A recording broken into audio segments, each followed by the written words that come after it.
মজার গল্প। দানব। পটু তার দাদুর জন্য ফুল আর জাম সংগ্রহে ব্যস্ত ছিল। সে গুনগুন করে গান গাচ্ছিল আর হঠাৎ ঝোপে ঢাকা একটি শক্ত পাথরের সাথে ধাক্কা খেল।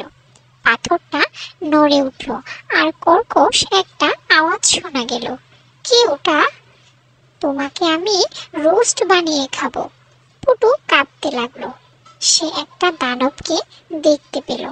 ঝোপের মতো বাদামি দানবটা তার খুঁতখুঁতে চোখ দুটো খুলে তার লোমশ কর্কশ হাতে পটুকে চেপে ধরল। পটু চিল্লাতে লাগলো, আমাকে মেরো না, মেরো না। দানব বলল, কেন কেন মারবো না? পটু 1 মিনিট জামগুলোর দিকে চেয়ে রইল। তারপর বলল, আমার দাদু ঠিক জামগুলোর মতো দেখতে, ওনাকেই খেলে তুমি বরং বেশি মজা পাবে। দানব বলল, ঠিক আছে চলো। পটু দানবটাকে একটি পরিত্যক্ত কুঁড়ে ঘরের দিকে নিয়ে গেল। পটু বলল, প্রথমে আমিই যাই, তোমার আওয়াজ শুনলে তো তিনি পালিয়ে যাবেন।